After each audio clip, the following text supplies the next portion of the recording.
This build has trillions of damage. It's completely immortal, and it is lightning quick. As of this recording, I've just cleared the highest confirmed pit in Season 6.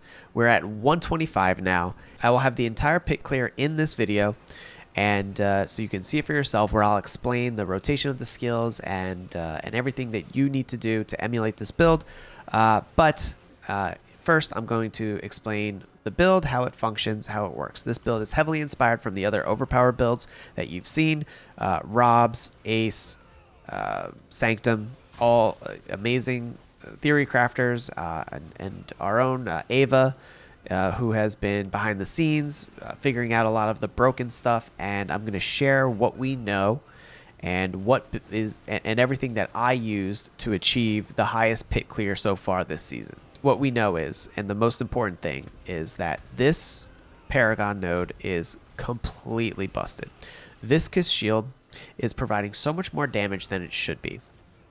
We've determined a number of things.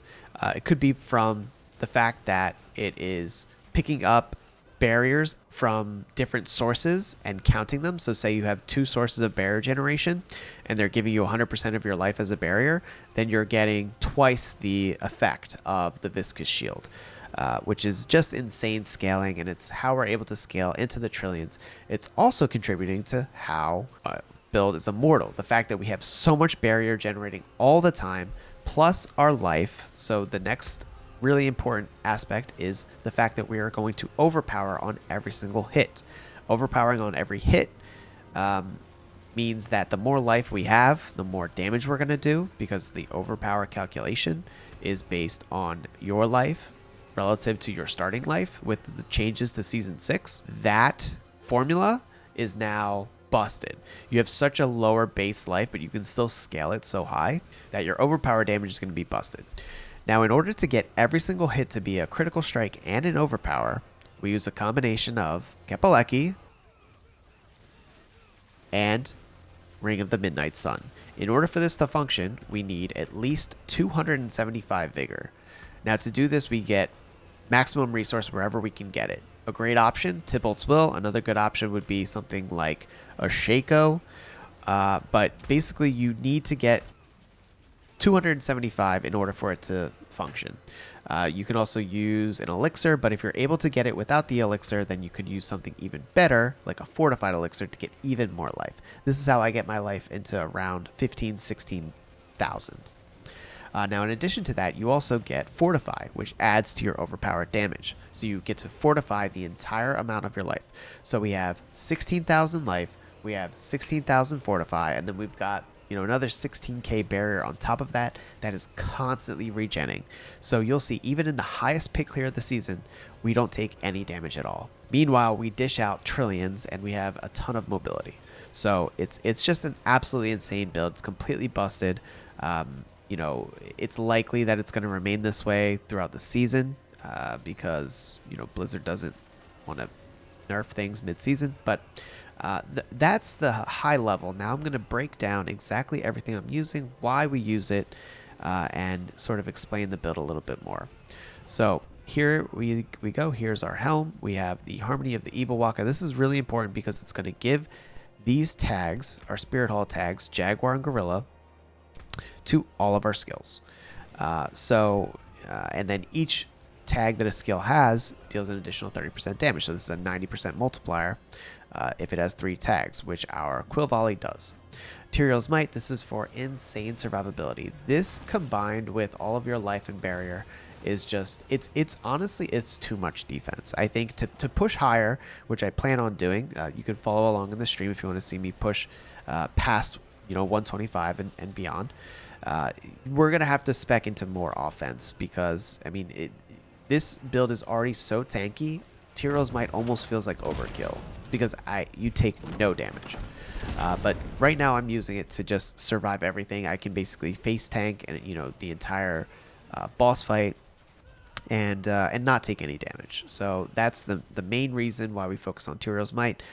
The mods you're going to want to focus on here are going to be the max res and damage reduction. For our gloves, we have ranks to Quill Volley, Greater Affix. That's the most important thing. Helpful affixes on this are going to be life, dex for damage, or attack speed. Attack speed is very important in this build. You'll notice with our Jaguar Spirit Hall, this is how we are getting those really big numbers. So you'll ask, okay, this is an overpower build. How come your damage numbers are white? I've actually had to turn off the overpower numbers. They are extremely high, but the white damage numbers are from the Jaguar Spirit Hall, where you can actually see the trillions of damage. Tybalt's Will, as I said before, maximum resource, amazing. Damage reduction while unstoppable. This build has permanent unstoppable as well. That's important to note, because you will never be CC'd with this build. You will always be unstoppable. But it's got other good stuff too. So max life, huge damage reduction, and the max resource, which we need. Next up are going to be our boots with Duelist. So attacks reduce evade cooldown is nice to have on the implicit, but the affixes that you're going to want: GA, max life, movement speed. Again, you're going to see a theme. Max life. We want max life. For our tempers, we have movement speed and vortex size. Bigger the vortex, the bigger our pull, and basically that's how we're going to be grouping mobs together so that we can absolutely wreck them with Quill Volley. Rod of Kepelecki, the important GA here is going to be, again, maximum resource. The chance to cast twice, I think, is bugged, and I need to re-roll these tempers to max resource, or these masterworks, but you want to make sure that you have GA max resource and ideally 3% on the affix. Now, what this is doing is converting every single point of vigor that we spend into damage. So with 275 vigor times 3, that's how much damage multiplier we're doing every single attack. Again, it's just crazy scaling. All of these combined together are allowing us to do numbers that weren't even dreamed of. You can tell we're doing these pit levels, and there are mobs that don't even have names, because the devs didn't even think we'd be able to reach these levels. Like we have literally broke the game. Banished Lord's Talisman, the important affixes here are going to be core skills. Max life is great, and attack speed is also great. For our ring, dex, life, attack speed. The more attacks we get in, the more benefit we get from our Jaguar Spirit Hall. That's why attack speed is so important. We want to attack as fast as possible. Another reason why we're going to use this affix as well, Moonrise. So Moonrise is giving us not only attack speed, damage, but also movement speed, which we have a passive that turns movement speed into damage. I'll go through that in the skill tree. But yeah, Moonrise, another great affix that we can use. And then Ring of the Midnight Sun. This is going to be, like I said before, how we regenerate all of our vigor. This, every time we crit, we restore vigor, combined with things like resource gen, which you see I have here on this ring. It's going to give us enough resource gen to refill our entire vigor bar, and every single attack is a crit, thanks to Kepelecki, so it's just a cycle that constantly depletes and replenishes your entire vigor pool. Our Spirit Halls, again, Jaguar and Gorilla. Gorilla is how we have permanent unstoppable. I'm gonna make my picture smaller here to go through the skill tree first. We just take Thunder Spike here. It doesn't do anything. It's our basic attack that we don't use. Quill Volley, our main DPS, and advantageous Quill Volley, very important. Here, this is for more vigor generation. This is to make sure that we are returning our entire vigor stack every single time. Rod of Kepelecki makes all of your core skills into basic skills, so follow through adds damage to basic skills, which would then add damage to our Quill Volley. Here you can see that it's also technically a basic skill. Vortex, this is how we're going to pull everything in. We go into Mirage and Unrestrained Power. This is for damage while unstoppable. We are always unstoppable, so we always get the benefit of this damage. Apex is just more damage against vulnerable. Everything's going to be vulnerable because Quill Volley applies vulnerable. And this is doubled versus elites. Here we go down and get Ravager. This is for more vigor generation by getting Measured Ravager. This is also necessary for us to regenerate our entire pool. So we have the ring, We have one mod of resource generation. We have Measured Ravager as well. That's going to help with our regen. And then we have things like the Balanced Exertion. All of these are factoring in. We really need all of this Vigor regen so that we can replenish the entire pool. You don't want to miss any of this stuff. Armored Hide. So this one is going to be very important. So one of our aspects that we went over was Redirected Force. This is a multiplicative damage boost. And when you block, it gets doubled. So it goes from 70 to 140. But this is supposed to cap at 100% block.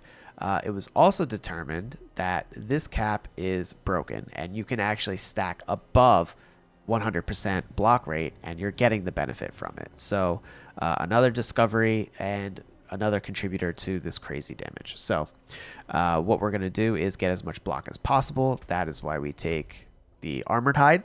Armored Hide is going to give us 100% block. We put 5 points in it because combined with our Prodigy Tempo, the cooldown is basically reduced to nothing, and we're able to constantly spam it and have 100% uptime on Armored Hide, giving us that 100% block rate. And then it also gives us things like damage reduction and other helpful things.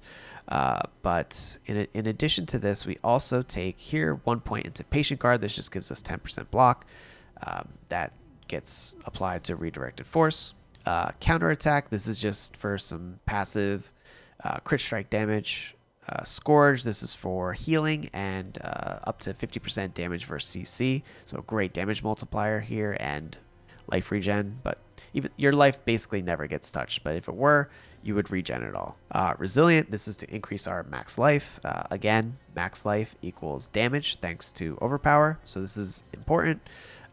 Brilliance, this is just a great way to get another multiplicative damage boost based on your movement speed. So that's why things like greater affix movement speed are nice. Not only can you move faster, but it turns into damage since our Eagle skill is our main damage dealer, which is Quill Volley. Then we take Resolution. Casting an ultimate grants increased damage to elites. Then we have Spiritual Attunement, very important for getting that maximum vigor. So getting to that 275, you're going to want to take 3 points in Spiritual Attunement to get help getting there. It's also, even if you're at 275, you want to go higher because every single extra point is going to be multiplicative damage. And then Supremacy, this is just, again, more damage. This is all basically proccing when we use our ultimate. And for our ultimate, we're going to use the Hunter. It's the best ultimate in the game. It maxes out our ferocity stacks. And gives us a ton of damage and mobility. And then in order for the build to function, you have to take Prodigy's Tempo. This is what's going to reduce all of the cooldowns of all of our skills. And it also gives us a little bit of damage on top. Because we're just constantly spamming Quill Volley, it activates this key passive, which removes all of our cooldowns. For the Paragon, we have Colossal. This is going to be big damage. Technically, everything's a gorilla skill. We're going to have max resolve stacks the entire time. So just a great damage glyph. Then we're going to go into Sapping, where we take the legendary node here. We're picking up all of this resource generation, max resource. Here we have a ton of max resource. In order to get the most benefit from it, we put in Menagerous, which is going to be the most damage, plus increase to magic nodes, which gives us more maximum resource as a result. Here we're going to take some attack speed because we know attack speed is so important to the build. Then we're going to go into the Viscous Shield board, which is the most important legendary node you're going to want. We pick up Barrier Generation here. All of this Barrier Generation, it seems to be uncapped, and the more barrier generation you have, the more damage output from Viscous Shield seems to be coming from the build. Here we have Canny for just more damage. Then we go into the Revealing board. Revealing is more damage to knockdown. Our Vortex is going to knock everything down, so a lot of the time we have increased damage that we get from this because our enemies are going to be crowd controlled very often. For our glyph, we use Talon here. This is just a ton of damage. We're just picking the glyphs that give us the most damage. It's pretty straightforward. And then finally, we have Convergence. It's going to look like nearly every other Spiritborn board. This is just, again, the most damage that we could get from a legendary node. We pick up things like life everywhere you can find them. Wherever there's max life, wherever there's attack speed, res, these are all very important to the build. And then our last node here is going to be our spirit node. Gives us a ton of crit strike damage and just damage in general, which is all going to be very important. For the mercenary, this is important.